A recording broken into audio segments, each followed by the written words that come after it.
මගේ නම එච්.එස්. ප්‍රියදර්ශනී. මේ කතාව මම මෙහෙම කියන්න කැමතියි. මට ඇත්තටම තිබුණා තද ඔළුවේ කැක්කුමක්.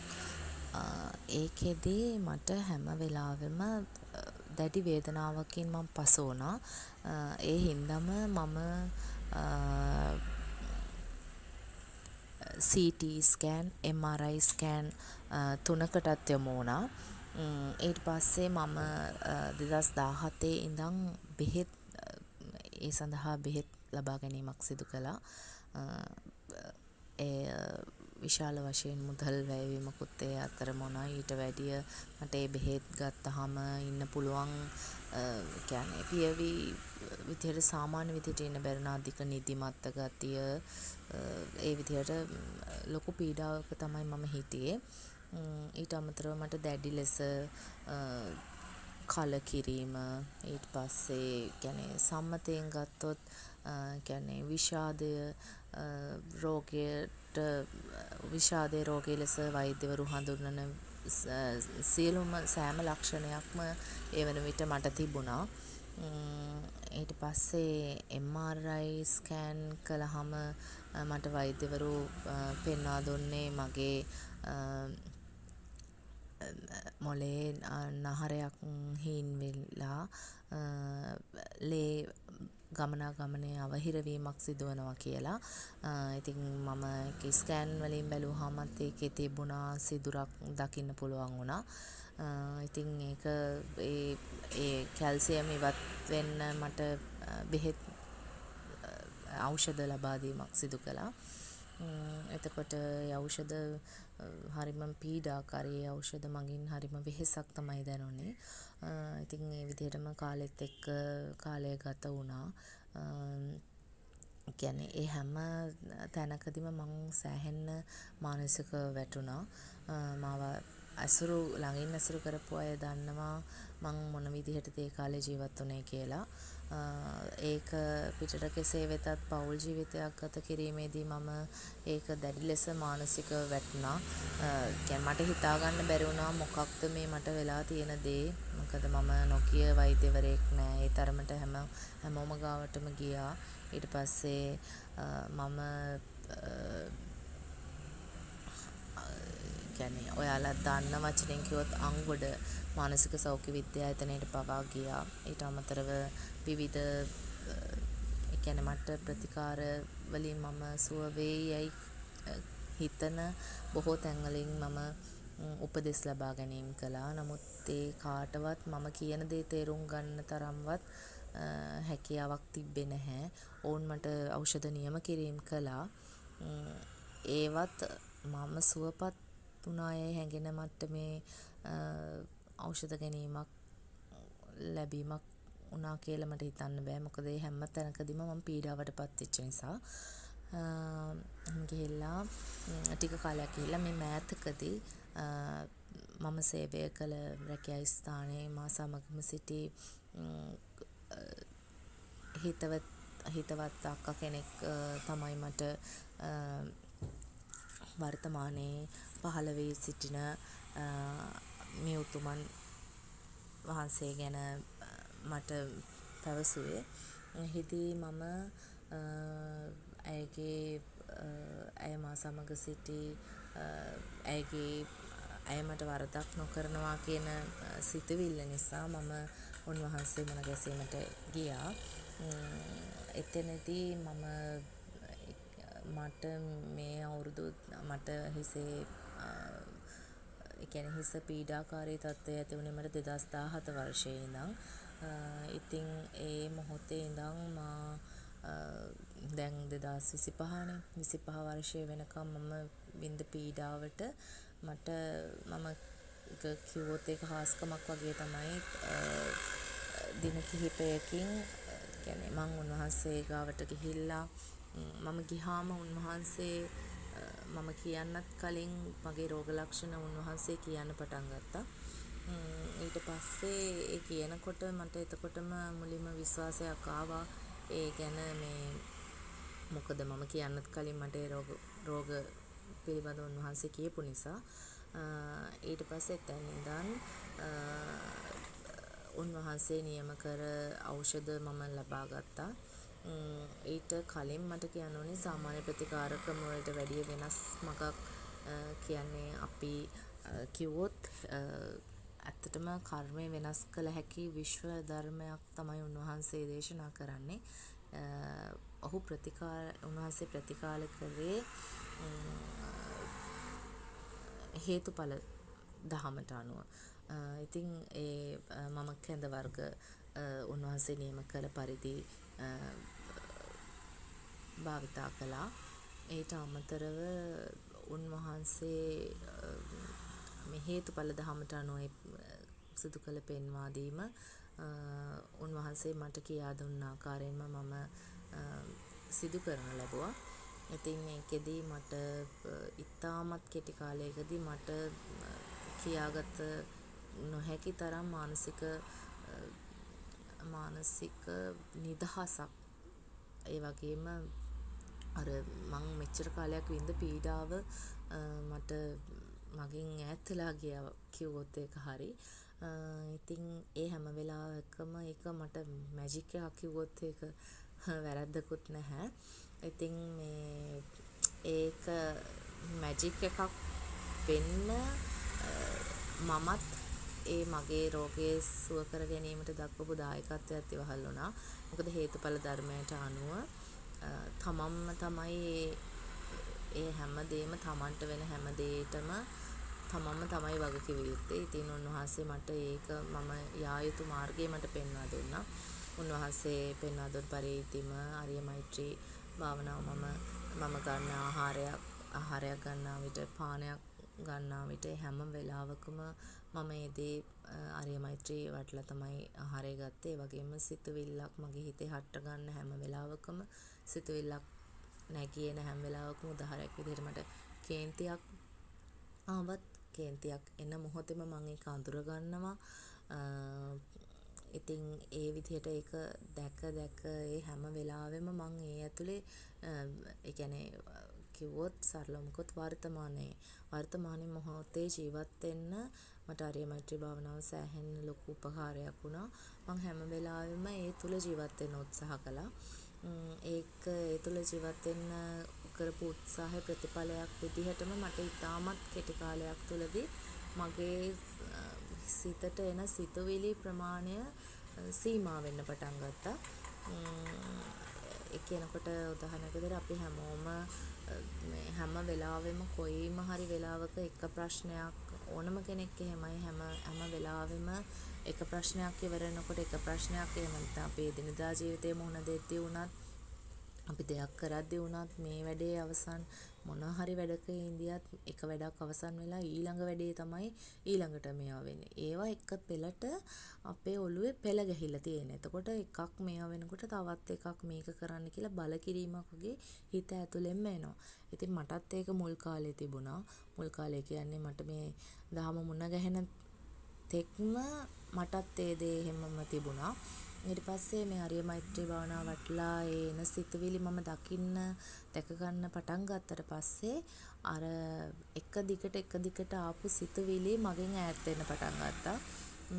එතකොට මම කිව්වොත් ඒක අතීත මම සෑහෙන්න මම ජීවිත කාලෙම මේ අවුරුදු 32ක් වෙනකන් මගේ ජීවිත කාලයේ මම අතීතයේ කර තියාගෙන සෑහෙන්න කල් ආවා. ඒ අතීතයේ හින්දා මට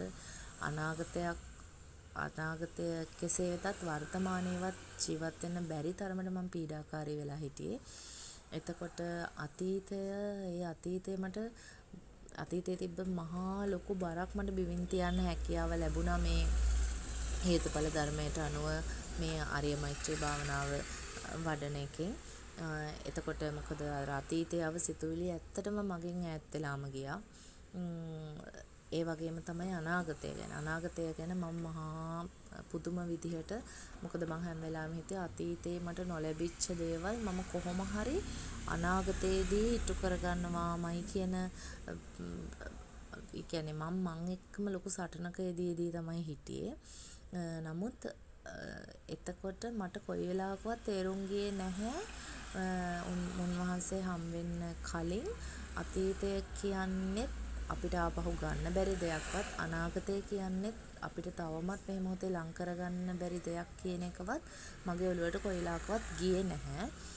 නමුත් මේ ආර්ය මෛත්‍රී භාවනාව වඩලා මම මේ සිතුවිලි වලින් මේ ජීවීන් මුදවා නිදහස් ඉපදීමෙන් මුදවා නිදහස් කරනකොට ඇත්තටම මට වර්තමානයේ මේ මොහොත විතරයි මගේ හිතට ආවේ. මම ජීවත් වුණේ එතකොට වර්තමාන මොහොතේ. මට කොයි වෙලාවකවත් මොන ප්‍රශ්න කොයි පැත්තකින් ආවත් ඒ තුල ජීවත් වෙන්න පටන් ගත්තාම ඒ මොහොතේ ඉඳන් මට කොයි වෙලාවකවත් අතීතේවත් අනාගතේවත් ආයි සිතුවිල්ලක් විදිහට එන්නේ නැහැ. ඒක මං හිතනවා මේ ලෝකේ තියෙන හැම ලෙඩකටම, හැම මානසික රෝගයකටම, ඒ වගේම කායික රෝගයකටම මූලික වශයෙන් ඒ අතීතය අනාගතය කියන දෙකේ වෙන බලපෑම සෑහෙන විදිහට බලපානවා. ඉතින් මම සුව වුණා කියන එක මම දකින්නේ මට දැන් අතීතයවත් අනාගතයවත් කියන සිතුවිලි දෙකම මගේ හිතට ඇවිල්ලා මට කරදර කරන්නේ නැහැ. මම හැම වෙලාවෙම ජීවත් වෙන්නේ වර්තමානයේ. මේ වැඩක් කළත් මම අතීතයක් ගැනවත් අනාගතයක් ගැනවත් හිත නෙමෙයි මේ වැඩේ කරන්නේ. මේ මොහොතේ කළ යුතු දේ කරන්නේ. එතකොට අපි සම්මතේනොත් අපි අතීතේ ඉඳන් අහලා තියෙනවා අපි ජීවත් වෙන්න ඕනි වර්තමානයේ කියලා. අපිට මේ උත්තරමය හම්බෙලා මේක දේශනා කරන්න කලින් ඉඳන් ඔය අපි සම්මත කතාව තුළ ඒ වගේ කතා අහලා තිබ්බත් එතෙන්ට එළඹෙන්නේ කොහොමද කියන එක අපි ඉගෙනගෙන හිටියේ නැහැ. ඒක කියා දෙන්න දන්න කෙනෙක්වත් මේ මගේ ජීවිතයේ කාලය ඇතුළතදී මට හම්බෙලා තිබුණෙත් නැහැ. ඉතින් ඒක හරිම ලොකු වෙනසක්. ඉතින් මේකෙන් පස්සේ මට මේක මැජික් එකක් කියලා කියන්න පුළුවන්. මේ මග යන අයටත් මේක මැජික් එකක් විදිහට කියන්න පුළුවන් මෙතෙන්ට එළඹෙන්න කලින්. හැබැයි එළඹුණාට පස්සෙත් මේක මැජික් එකක් තමයි. හැබැයි මේ මැජික් එක නිකන් ඉඳලා හම්බෙන දෙයක්ුත් නෙමෙයි. මේක තමන් තුලම තමන් දැක තමන්ම කරගන්න ඕනේ. මේ බඹයක් පමණෝ ශරීරය තුල අපි ඉස්ලාම කරන්න ඕනේ අපිව දකින්න ඕනේ. අපිව දකින්න නම් අපිට එන සිතුවිලි නිවැරදිව හඳුනා ගන්න ඕනේ. ඉතින් මේ එන සිතුවිලි අපිට එකින් එක ආර්ය මෛත්‍රිය වඩලා ඉවත් කරලා ඒ ජීවීන්ටත් අපිට ඉපදීමෙන් මිදී නිදහස දෙන්න පුළුවන් නම් ඇත්තටම එතකොට අපේ සිතුවිලි ඇත්තටම ආයේ හිතට එන්නේ නැහැ. එතකොට අපිට ඕන මේ මොහොත ගත කරන එක විතරයි එතකොට වෙන්න ඕනේ. එතකොට කවට හරි හිතෙන්න පුළුවන් මේකෙන් අපිට මොකද්ද වෙන මේක කියලා. මේකෙන් මොකද්ද මේකෙන් වෙන ලැබීම කියලා. අපිට ඕන මේ ආත්මේ හොඳට ඉඳලා ණය නොවි මේවා ජීවත් වෙලා ඊළඟ ආත්මයක් අපිට මේ හොඳට සැප විඳලා යන්න තිබුණොත් ඇති නේද වගේ හැඟීමක් අපිට එන්න පුළුවන්. මේවා කොච්චර කිව්වත්. නමුත් මේකෙදි මම මේ මොහොතේ විඳින මේ සැනසීමෙන් මට දැනන දේ තමයි ඇත්තටම අපි මොන සැප සම්පත් කරා ගිහිල්ලා මොන සැප සම්පත් ප්‍රාර්ථනා කළත් ඊළඟ ආත්මයකට වුණත් අපිට අපි කරන්නේ මේ ඇලීම් ගැටීම් එක්ක මේවා වෙවි ඉදිරියට ගිහිල්ලා අපිට කියන්න බෑ අපිට සැපම හම්බේ කියන එක. අපිට ඒ යන ගමනේ අපිට දුක මේවා හැම වේදනාවක්ම ඒ ගමනේත් එනවා. එතකොට ඊට වැඩිය ඇත්තටම අපිට ලේසි ඉපදීමෙන් මිදී නිදහස් වෙන එක. එතකොට ආයි අපිට මේ කිසිම ගමනක් යන්න අවශ්‍ය වෙන්නේ නැහැ. ඉතින් ඒකට යන්න මූලිකම පියවර තමයි මේකට මුදල් වැය වෙන එකකුත් නෙමෙයිනේ. එතකොට ඒ නිසා අපිට ඒක ගමන් කරන්න පුළුවන් මේ සරලම ක්‍රමය තමයි මේ අපේ උත්තමයන් වහන්සේ කියා දෙන මාර්ගයේ ගමන් කළාම අපිට ඒ ගමන යන්න පුළුවන් ඇත්තටම. ඒක හැබැයි ඒක කරන්න ඕනි තමන්මයි. ඉස්ලාම උත්තමයන් වහන්සේ මට දුන්න උපදෙස් තමයි හැම වෙලාවෙම තමන්ට ආදරය කරන්න. තමන් ගැන හිතන්න.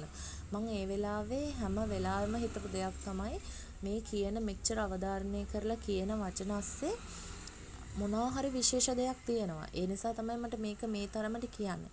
ඒක මම හිතලා මං ගැන හිතන්න පටන් ගත්තට පස්සේ ඇත්තටම මට මාව විතරයි පේනුනේ. මොකද මාව විතරයි කියන්නේ තේරුම් ගත්තා මම හරියට පිරිසිදු නොවි මම ඇතුලෙන් මේ කියන දේ දකින්නේ නැතුව මට කාටවත් මගෙන් පිට මගේ දරුවා වෙන්න පුළුවන් සැමියා වෙන්න පුළුවන් මගේ ආයතනයේ පිරිස් වෙන්න පුළුවන් මට ඒ කිසිම කෙනෙක් පාලනය කරගන්න බෑ මොකද මම ඒක ඉගෙනගත්ත දේ තමයි මට මාව පාලනය කරන්න බැරි නම් මම කොහොමද මම තව මිනිස්සෙක්ව පාලනය කරන්නේ එතකොට මේකෙදි මම ඉගෙන ගත්තේ මේකෙදි මට මාව පාලනය කරගන්න පුළුවන් වුණා. උන්වහන්සේ දේශනා කරනවා මස් මාංශ අනුභව කිරීමේ ආදීනව. එතකොට මම ඒක මේවා කරනකොට මට ඒ පාඩම මට කියා දෙනකොට ඇත්තටම මමත් මේ වෙනකම්ම මම ඒ කියන්නේ මම මෙතුමා උන්වහන්සේ ගාවට එනකම්ම මමත් මස් මාංශ අනුභව කළා. මට නිකන් කිව්වොත් එහෙම නිකන් මස් මාළුවක් නැත්තම් කෑවේ නෑ වගේ ඒ වගේ හැඟීමෙන් තමයි මමත් වැඩ කළේ. මොකද මට මගේ රැකියාව අනුව මම මේ ජීවත් වෙන ප්‍රදේශයේ කොළඹනේ කොළඹ ගත්තොත් කොළඹම සුපිරි හෝටල් ඒ හැම එකකම මට මං කෑම කාලා තියෙනවා. එතකොට මම ඒවැ ඕන තරම් රස විඳලා තියෙනවා. එතකොට මට ඒ තියෙන හුරුවට මගේ දිව හුරු වෙලා තිබුණේ මේවට.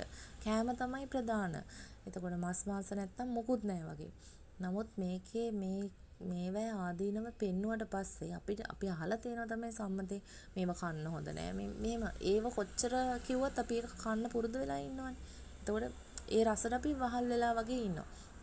මේකෙදි මේ මගේ යනකොට අපිට ඒ හැමදේම මස් මාළු ගන්නකොට නිකන් ඇත්තටම මට නම් ඊට පස්සේ එන්නේ අර මේ අප්පිරියාවක් වගේ. මේ එතකොට තමන්ගේ කෙනෙක්ම අනුභව කරනා වගේ හැඟීමකින් තමයි එතකොට එන්නේ. එතකොට ඒ දේට ඒක කොච්චර අපි කරගෙන ආවද කොච්චර පිළිකුල් සහගතද කියන එක අවබෝධ වෙනවා. මේ සමාවෙන්න මේ දකින්න පටන් ගන්නවා. එතකොට ඒ දැක්ම තුලින් මේ ලොකු වෙනස්කමක් අපි තුල එනවා. අන්න එතකොට අපි තුලම අනිත් සත්වයා කෙරෙහි කරුණාවකුත් හට ගන්නවා. ඒක නිකන් වෙනදා ඒක සම්මතෙන් එහෙම කියාගෙන ආවට ඒක ඇත්තටම හැඟීමකින් දැනුන්නේ නැහැ. නමුත් මේ මාර්ගයේ යනකොට මේ කියන දේවල් කරද්දි ඒ හැඟීම එනවා. ඒ අනිත් සත්වයා ගැන අනුකම්පාව එනවා. එයාට ජීවත් වෙන්න අයිතිය තියෙනවා කියන එක. එයාගේ ජීවිතයට අපි ආහාරයක් විදිහට අරගෙන එයාගේ ජීවත් වීමේ අයිතිය නැති කරනවා නේද කියන හැඟීම එනවා. ඊට අමතරව වෙන ප්‍රධාන දේ තමයි අපිට අපි අල්ලන් ඉන්න රහ කියන ඒ ඇලීම තුල ඒකෙන් මිදෙන්න පුළුවන් වෙනවා. මොකද අපි සිහියෙන් ඉන්නේ දැන්. සිහියෙන් ඉන්නේ ඒ රහට තමයි මෙච්චර කාලයක් ඇලිලා තිබුණේ. එතකොට ඒකෙන් දැන් නිදහස් වෙන්න ඒකෙන් නිදහස් වෙලා ලබන සතුට මම මේ විඳිනවා. ඒ කියන්නේ මම මාව පාලනය කරගන්නවා. මගේ දිව පිනවීමෙන් ඒ සත්ව ආහාර ගැනීමෙන් මම දිව පිනවන එකෙන් මම දැන් වැළකීලා ඉන්නවා. එතකොට ඒක මට මාව පාලනය කිරීමක්. එතකොට මට අනිත් අයව පාලනය කරන්න බෑ කියන එක මම ඉගෙන ගත්තා. නමුත් මට මාව පාලනය කරන්න පුළුවන්. ඉතින් ඒ වගේ මෙච්චරයි කියලා කියන්න බැරි තරම් වටිනා දේවල් ටිකක් මේ මගේ යනකොට මේ අපිට ලැබෙනවා. ඒ වගේම තමයි දැන් හිතනවනේ මේ භෞතිකව ලබා ගැනීම මේවා තමයි තරඟකාරීත්වය අනෙක්කට කැපිලා පේන්න තමයි අපි මේවා කරන්න ඕනේ. එතකොට දැන් ඉස්සර මම ඉගෙන ගන්නකොට පන්තියේ පළවෙනියා දෙවෙනියා තුන්වෙනියා ඔය තුනෙන් එහා මම යන්නෙම නැහැ. ඉතින් අර හැම වෙලාවෙම මගේ මානසිකත්වයේ තිබ්බේ තරඟකාරීත්වය. එතකොට ඊට පස්සේ විශ්වවිද්‍යාලයට ආවහම ඒ කාලේ වගේ තමයි මට හිසේ කැක්කුම ආවේ. විශ්වවිද්‍යාලයේ 3 වෙනි වසරේ වගේ ඉන්න කාලේ. ඉතින් ඒ කාලේ ඔය තරඟකාරීත්වයල් ඇතුලේ හරියට පීඩාවටපත් වුණා මම. එතකොට මම මාව අඳුරගත්තේ නෑ. ඒ කියන්නේ මාව අඳුර ගන්න බැරි තරමට මාව මොකක්දෝ අඳුරකින් වැහිලා තිබුණේ. හැබැයි දැන් මම මාව දකිනවා. දැන් මම මාව අඳුරගෙන ඉන්නවා. ඒ අඳුරගන්න හේතුවට උත්තමයන් වහන්සේගේ දේශනා තමයි බලපෑවේ. ඒ මග තමයි මම බලපෑවේ. ඉතින් අද මම කියා ගන්න බැරි තරම් නිදහසක් විඳිනවා. ඊළඟ මොහොතට දැන් වෙනදා රැකියාවට යනකොට රැකියාවට යද්දිත් යන්නේ හරිම පීඩාකාරී විදිහකට, ගිහින් වැඩ කරන්නෙත් ඒ විදිහට, එන්නෙත් ඒ විදිහට, ඊට පස්සේ ආවත් නිින්දට යද්දිත් ඊළඟ දවසේ ගිහින් ඉන්න විදිහම තමයි ඔළුව හැදිලා තිබුණේ. හැබැයි දැන් එහෙම නෑ. ඒ මොහොතට ඒ අදාළ වැඩේ කරනවා, එතනින් ඉවරයි. ඕනම දෙයක් එහෙමයි. ඉතින් ඒ මොහොතට ඒ දේවල් කරලා ඒ විදිහේ යන ගමනක් තමයි මං තියෙන්නේ. මම විශේෂයෙන් මේ වෙලාවේ කියන්න ඕනේ මට එන හැම ගැටලුවකටම උත්පන්න වහන්සේ හම්බෙච්ච දවසේ ඉඳන්ම මම හැමදේම උන්වහන්සේට කියලා කියන්නේ උන්වහන්සේට කියලා හැම වෙලාවෙම මට එන ගැටලු මම निराකරණය කරගන්නවා. මොකද කොයි වෙලාවකවත් තනියම යන්න පුළුවන් ගමනක් නෙමෙයි මේ ගමන. මඟ පෙන්වීම ඕනිමයි. මොකද අපි ඉන්නේ මුලාවක, අපි ගිහින් තිබුණේ මුලාවක. ඉතින් අපිට අපි මේ ගමන නිවැරදි මඟ පෙන්වීමකින් නොගියොත් අපි මුලාවට වැටෙන්නත් මහ ලොකු වෙලාවක් යන්නේ නැහැ. ඉතින් මේක මෙතනින් එහාට තව විස්තර කරන එක මට මගේ අත්දැකීම් වලින් කරන්න පුළුවන්. නමුත් ධර්මයේ ඔස්සේ තව විග්‍රහ කිරීම උත්තමයන් වහන්සේ මුණ ගැසීමෙන්ම ඔබ කරගන්නව නම් තමයි මම කැමති. මට කියන්න තියෙන්නේ මම අවුරුදු 32ක් පුරාවට වින්ද දුක්, ඒ කියන්නේ දුක් කියන්නේ කායික මානසික වශයෙන් මේ අපි ඕන කෙනෙක් ජීවත් වෙනකොට විඳිනවනේ දුක්. ඒ දුක් ටික ඊට වැඩිය සාමාන්‍ය මිනිසුන්ට වැඩි විදිහකට මං වින්දා කිව්වොත් හරි. මං කැමති නෑ දුකක් තව කෙනෙකුට සාපේක්ෂව කියන්න. නමුත් මම වින්ද දුක වැඩි කියන එක මං දන්න හින්දා මං කියනවා මං ඒ තරමට දුක් වින්දා. හැබැයි ඊට වැඩිය ඒ දුක්කට වැඩිය මහා සැපක් මම දැන් විඳිනවා. ඒ විඳින්නේ මට සල්ලි වලින් මම පෝසත් වෙලාවත් මිල යාන වාහන වලින්වත් කිසිම දෙයකින් මම පොහොසත් වෙලා නෙමෙයි මම මේ කියන්නේ. මේ හැම දෙයකටම වැඩිය නිවැරදි ගමනක මට යන්න පුළුවන් කියන සතුටෙනුත්, නිවැරදි ගමනක මම ගමන් කරනවා කියන සතුටෙනුත් මගේ මනස තියෙන හරිම පැහැදිලිව මම මේ මනසේ නිරවුල් බව නිසා විඳින සතුට මට කිසිම දෙයක් මට මිලකට ගන්න පුළුවන් දේවල් නෙමෙයි. ඉතින් මම මේ වෙලාවෙත් මම මේ කියන්නෙත් මම ඉන්නෙත් මේ දැන් මේ කියන වෙලාවෙත් මං ඉන්නේ ඇනෙක්ස් එකක. එතකොට ඇනෙක්ස් එකක ඉන්න මිනිස්සෙක් මේ තරම් සතුටින් දේවල් කියනවා කියන එකත් විහිළුවක් වෙන්න පුළුවන්. හැබැයි ඒක විහිළුවක් නෙමෙයි. මොකද අපි කාටවත් එළියෙන් බැලුවත් තමන්ව පරීක්ෂා කරමින් තමන්ගේම ප්‍රශ්න කිරීම කරලා අහලා බැලුවත් මං හිතන්නේ තමන් හිත සතුටින් ඉන්නවා කියලා කාටවත් කියන්න පුළුවන් කියලා අද කාලේ. හැබැයි මේ භෞතික වශයෙන් කිසිම දෙයක් මට හැබැයි මම කියනවා මම වැස්සට තෙමෙන්නේවත් අවුවට වේලි ඉන්නේවත් ඒ වගේ නැහැ. ඒ කියන්නේ එහෙම පහළ මට්ටමක මම ඉන්නේ නැහැ. මම ඊට වැඩි ඉහළ තැනක ඉන්නවා. නමුත් භෞතික වශයෙන් ගත්තාම ගෙවල් තියෙන මිනිස්සුන්ට සාපේක්ෂව මට ගෙයක් නැහැ. එතකොට ඉඩකඩම් තියෙන මිනිස්සුන්ට සාපේක්ෂව දෙයක් මට නැහැ. නමුත් මට ඒ කාටවත් නැති තරමේ මානසික නිදහසක් තියෙනවා. ඉතින් මං හිතනවා ඒ නිදහස ඉස්සරහට යද්දී අර ධර්මයේ ගමන් ගන්නා ධර්මයේ විසින්ම රකින්නවා කියනවා වගේ මට ඇත්තටම අනිකුත් දේවල් දැන් වෙනකොට අවශ්‍ය වෙන්නේ මේ ජීවිතේ ජීවත් වෙලා නිදහසේ මගේ ගමන අවසන් කරන්න මිසක් මට මේ අර නිකන් මහා ලොකුට දේවල් තියාගෙන මට ලෝකෙට පේන ජීවත් වෙන අදහසකින් නෙමෙයි, ලොකු සැප සම්පත් විඳින්න කියන අදහසකින්වත් නෙමෙයි. අර මට භෞතික දේවල් අවශ්‍ය වෙන්නේ මට මේ ජීවිතේ ගත කරන්න. මට ඉන්න දරුවගේ මවක් විදිහට මං හිතන දේ තමයි මවක් විදිහට මට එයාට දෙන්න පුළුවන් එකම දේ මේ ධර්ම මාර්ගයේ ආවත් ගෙනියන එක. හැබැයි ඒ ටික මේවා කරනකම් එයාට පහසුවෙන් ජීවත් වෙන පරිසරයක් ඒ ටික ඒ වගකීම් මම කරන්න ඕනේ. ඒ නිසායි මට භෞතික සම්පත් වලින් මම එහෙම මේවා වෙන්නේ. ඒකත් මම හිතේ තියාගෙන ඒ කියන්නේ මෙච්චරක් මම කරනවා මෙච්චරක් මේ තැනට යනවා. එහෙම අදහසක මම නැහැ. මේ කිසිම දෙයකින් මම අදහස් කරන්නේ ඍණාත්මක දෙයක්ුත් නෙමෙයි. මං කියන්නේ අර මේ ගමන් මගේ යනකොට අපිට ඒ තරමට සැහැල්ලුවෙන් ජීවත් වෙන්න පුළුවන්. ඉතින් මං හිතනවා මේ ගමන් මගේ යද්දී යන පටන් ගත්තාම ඒ යන්න පටන් ගන්න අයගේ ජීවිත කවදාවත් මානසික රෝහලකින් අවසන් වෙන්නේ නැහැ. කිසිම රෝහලකින් අවසන් වෙන්නේ නැහැ. මොකද ඒ තරමට මේ මට ඒක විශ්වාසයෙන් කියන්න පුළුවන්. මොකද මේ මම ඒ සුවය අත්විඳින හින්දා. ඒ වගේමයි මේකෙදි කොයි වෙලාවකවත් පවුල් ඇතුලේ බිඳ වැටීම් කියන්නේ අසමගිය ඒව ඇති වෙයි කියලා මට හිතෙන්න බෑ. මොකද මේවත් තේරුම් අරගෙන යනකොට අපිට තව කෙනෙක්ව අපිට තේරුම් ගන්න තව කෙනෙක්ව එක්ක ජීවත් වෙන්න අපිට හරි අපහසුයිනේ. නමුත් මේ ධර්ම මාර්ගයේ යනකොට හේතුඵල ධහමට අනුව අපි ජීවත් වෙනකොට උන්වහන්සේ උගන්වපු ධහම අනුව යනකොට මේ කිසිම දෙයක් අපිට අපහසු වෙන්නේ නැහැ.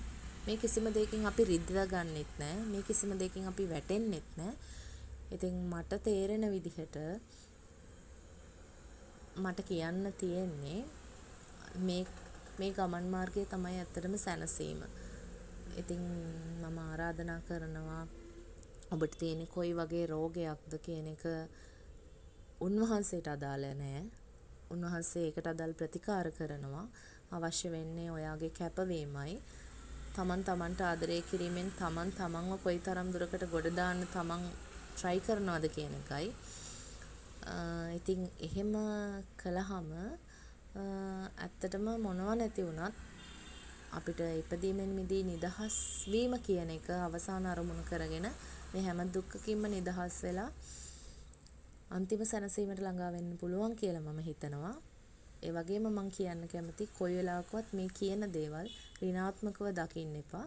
මේ ගමන් මගට ආවහම කිසිම දෙයක් නිකන් උදාසීන වීමක්වත් ඔක්කොම අතාරින්න ඕනි කියන හැඟීමක්වත් එහෙම තැනකට නිකන් ඍණාත්මක විදිහකට වැටීමක් නෙමෙයි මේ වෙන්නේ. මේ වෙන්නේ ලෝක සත්‍ය පිළිබඳව දැකීමෙන් ඉදිරියට ගමන් කිරීමක් තමයි වෙන්නේ. ඉතින් ඒකේ අවසාන ප්‍රතිඵලය ඉපදීමෙන් මිදී නිදහස් වීම. ඒ තැනට ගමන් කරන්න මේ හේතුඵල ධහම මිස වෙන දෙයක් තියෙනවා කියලා මං හිතන්නේ නැහැ. ඉතින් ඕගොල්ලන්ට කෙටියෙන් කිව්වේ මගේ කතාව. මං විඳින සහනය මට කොහොමද කියලා ඒක වචනයෙන් විස්තර කරන්න මම තාම අපොහොසත්. මොකද ඒකට මං හිතන්නේ මං ළඟ තියෙන වචන ප්‍රමාණවත් නැහැ. මට තේරෙන විදිහට මට දැනෙන හැඟීම දැනෙන සතුට තමයි මම මෙහෙම කිව්වේ. ඉතින් මං ඔයගොල්ලෝ සිල් දෙනාටම ආරාධනා කරනවා අපේ උත්තමයන් වහන්සේ ගාවට ගිහිල්ලා උත්තමයන් වහන්සේගේ දේශනාවලට සවන් දෙමින් උන්වහන්සේගේ මඟ පෙන්වීම යටතේ තමන්ගේ ජීවිතය ආලෝකමත් කරගන්න සූදානම් වෙන්න කියලා. බොහොම ස්තුතියි.